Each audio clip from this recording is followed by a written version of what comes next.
So what's going on guys, Kids here and welcome back to a brand new video. For today I will show you the top 3 new most powerful builds in the first Descendant. So for each and every single new build, I will show you what weapons and modules you want to get. Then I will explain every single skill and show you the best stats and external components. And then lastly, we will take a closer look at the gameplay and mods, so you would be able to get the best results and highest damage possible and much more. If this sounds interesting to you, then let's get right into it. So then let's move over to the build. This character is an insane nuker who sprints while discharging electricity. The more she runs, the greater the electrical energy she accumulates.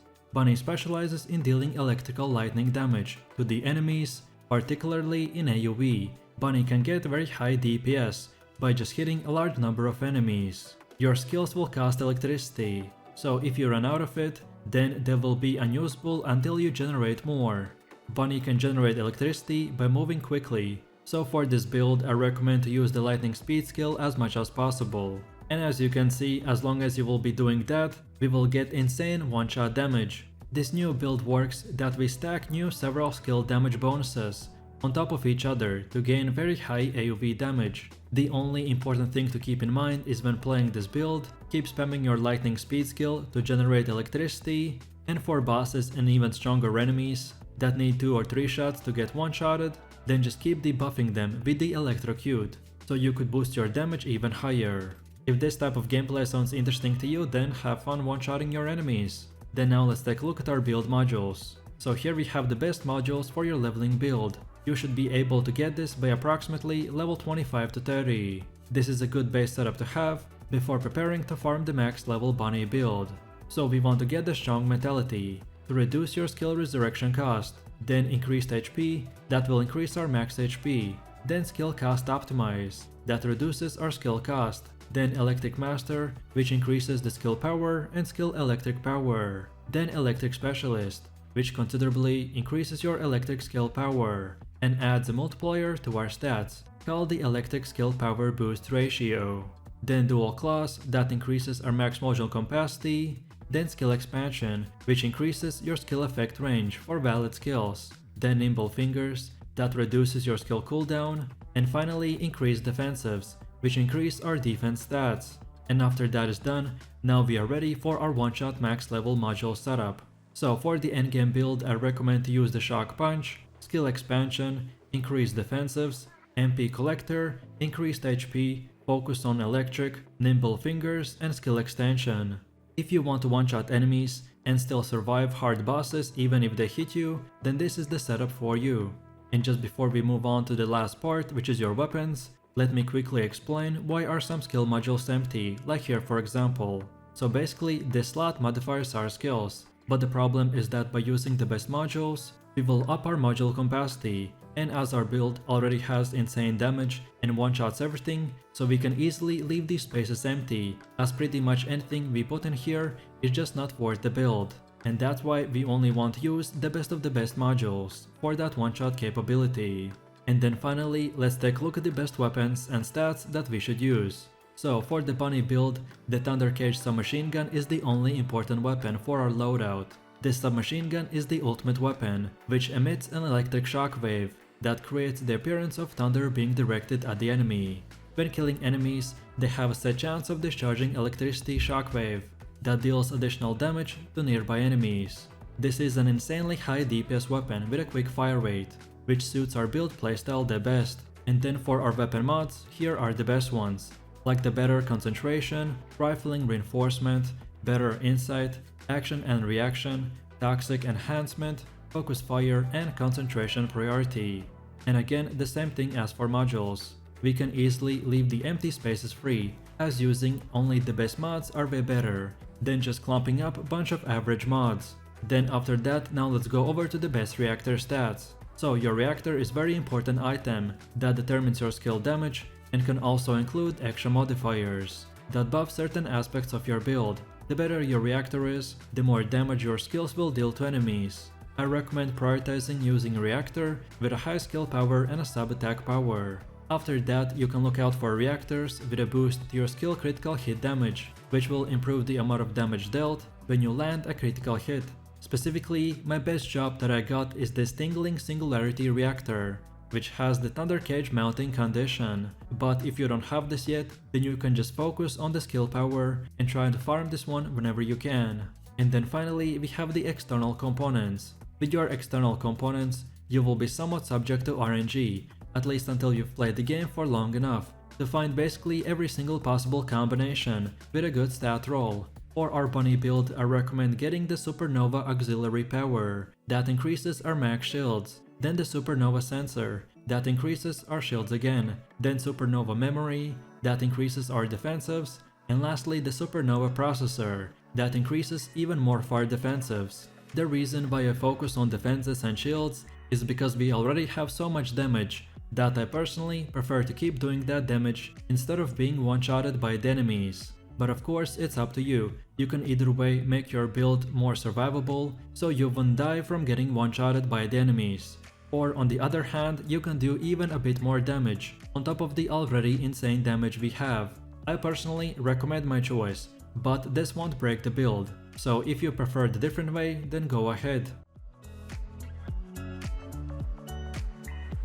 So then let's move over to the Enzo build. He is the best support character in the game, which not only helps others, but does really good damage as well. He specializes in providing scarce ammo to group members, and thus increasing the overall damage output of the group. He also has drones at his disposal to launch long-range attacks. It is best to focus on increasing Enzo's firearm 80k stats, since most of his builds are here to support the group. Therefore, it is very important to have good weapons to fit our setup. Our supply crate skill will refill a special and heavy ammo types, which is often hard to come by. And finally, our drone shield recovery will also help us to survive and make us a lot more tankier than most other characters in the game. Then now let's take a look at our build modules. Your module capacity cost limits how many modules you can equip, and they can be upgraded as you level up your character.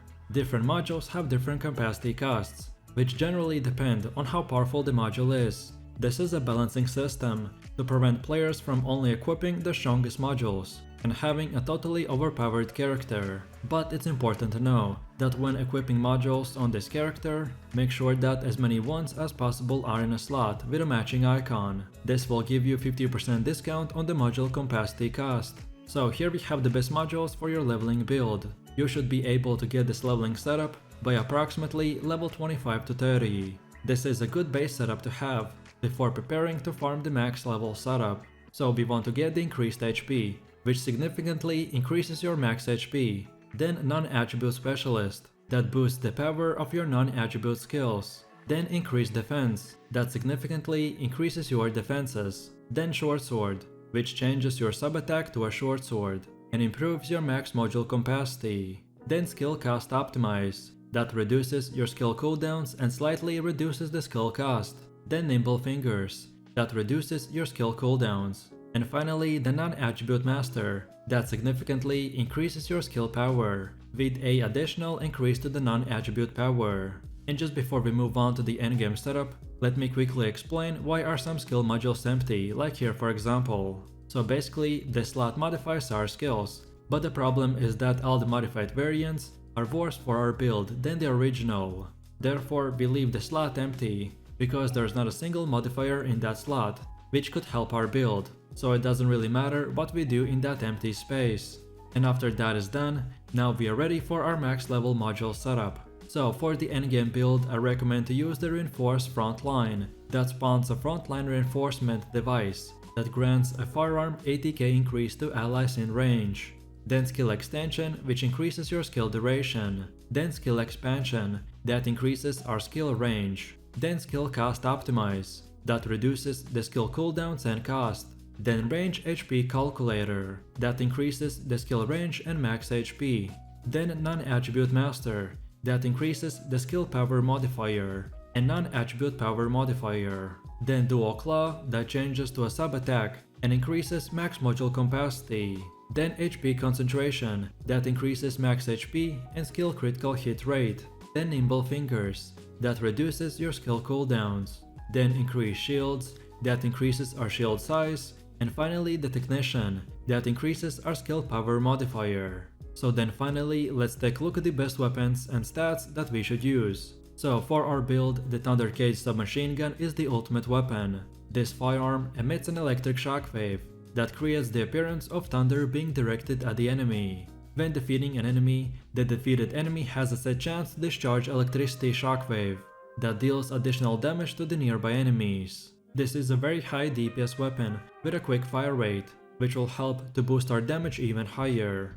And then for our weapon mods, here are the best ones, like the Hawkeye, Reload Concentration, Rifling Reinforcement, Concentrate Support Ammo, Electric Conductor, Action and Reaction, Marksman, Weak Point Control, Weak Point Sight, and Fire Rate Up. Then second of all, the Nazestros Devotion Hand Cannon is a great secondary weapon. It works especially well if you're good at aiming and are confident at hitting enemy weak points. Hitting an enemy's weak point with the Nazestros Devotion reduces their defense by 30% for 3 seconds, indirectly buffing the damage of all of your attacks. And lastly, another great secondary weapon that can help to buff our damage if you hit the enemy weak points is the Afterglow Sword Sniper Rifle. By hitting an enemy's weak point, it will inflict death propagation, which will improve the weak point damage by 5% per stack. You can also get extra critical hit rate when hitting commanders and other elite enemies with this weapon. And then last but not the least, we need to quickly look into the best reactor stats. So your reactor is a very important item that determines your skill damage and can also include extra modifiers that buff certain aspects of your build. The better your reactor is, the more damage your skills will deal to enemies. The best reactor for Enzo is the Materialized Singularity, because it boosts the non-attribute skills, specifically the Start Supply and Perfect Support.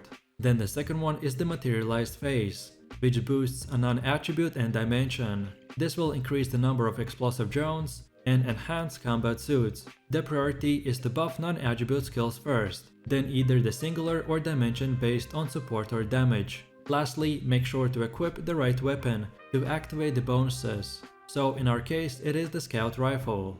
And finally, we have the external components. With the external components, you will be somewhat subject to RNG, at least until you've played the game for long enough to find basically every single possible combination with a good stat roll. For this build, I generally recommend to get components with stats in max shields, max HP, HP recovery and defense. And that's about it.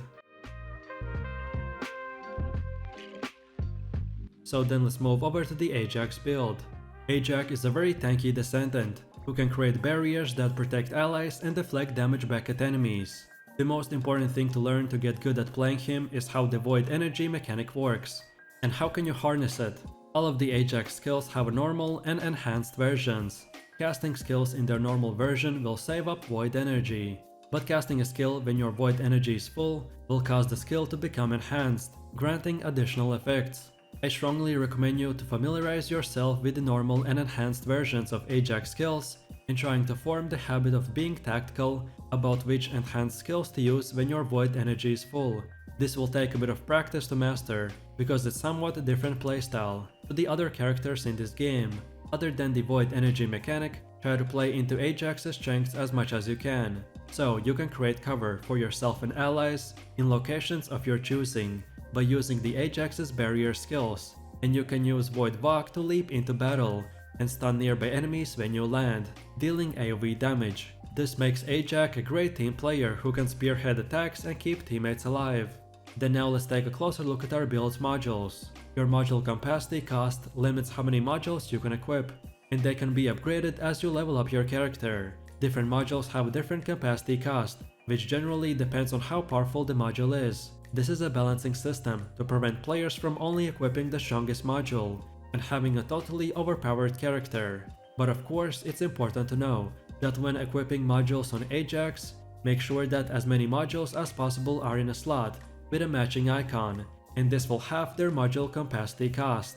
So here we have the best modules for your leveling build. You should be able to get this Ajax leveling setup by approximately level 25 to 30. This is a good base setup to have before you are preparing to farm the max level setup. So we want to get increased defensives, which will increase your defenses significantly. Then the increased HP, which will considerably increase your HP. Then the skill expansion, which improves your skill effect ranges. then the increased shield, which will boost your max shields, then the dual claws, which increases module capacity and changes your sub attack to a dual claw attack, then the tech specialist, that boosts the power of your tech skills, and lastly the flexi slot, which you can put anything you like here. For example, if you're expecting to deal with a lot of fire damage, then you can use something like the fire resistance maximization.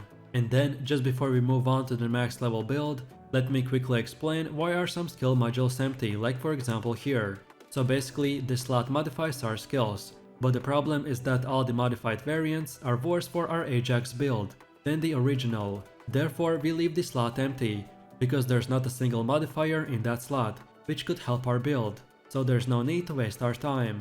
And after that is done, now we are ready for our max level module setup. So then for the endgame build, I recommend to use the Matrix Reconsumption, which modifies Expulsion to cast a buff that helps allies to survive.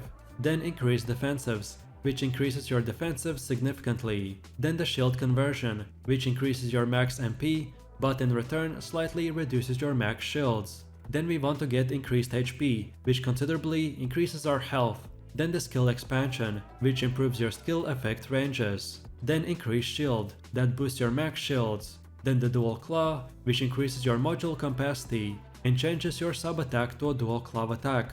Then the Skill Range Mastery, which increases skill critical hit damage with a slight increase to our skill effect range as well. Then next up we have the Defensive Accelerant, which improves skill duration and defensives. Then we want to get the Tech Specialist, that boosts the power of the tech skills. And finally the Flexi Slot, that you can put anything you like here. So for example, if you're expecting to deal with a lot of fire damage, then you could use something like the Fire Resistance Maximization. So then finally, let's take a closer look at the best weapons and the stats that we should use. And for our Ajax build, we want to get the Python, the Zerstrus Devotion, and the Albion Cavalry Gun. The Python submachine gun is an ultimate weapon that debuffs the defenses of the enemies when you hit their weak point, allowing you and your allies to damage them more easily. This is a high DPS weapon with a quick fire rate that adds the prey effect on enemies. And then for our weapon mods, here are the best ones, like the Concentrate Support Ammo, Lethal Finish, Action and Reaction, Concentration Priority, Rifling Reinforcement, Weak Point Control, Fire Enhancement, Weak Point Sight and Reload Priority. Then the second one is the Nazaris Devotion, which is a great secondary weapon for the Ajax build. It works especially well if you're good at aiming and are confident at hitting enemy weak points. Hitting an enemy's weak point with this weapon will reduce their defenses by 30% for 3 seconds, which indirectly buffs the damage of your all attacks. And lastly, we want to use the Albion Cavalry Gun, which is a useful situational weapon. This gun grants you a damage bonus when you attack stunned enemies, which is well suited to Ajax due to his ability to stun enemies in an AoE. There's also a chance to extend the stun duration if you land a critical hit on a stunned enemy.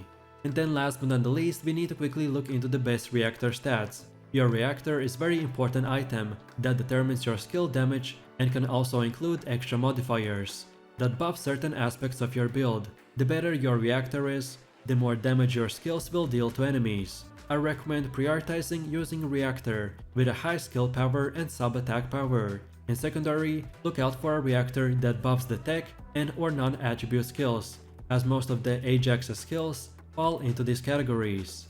After that, look out for reactors with a boost to your skill critical hit damage, which will improve the amount of damage dealt when you land a critical hit.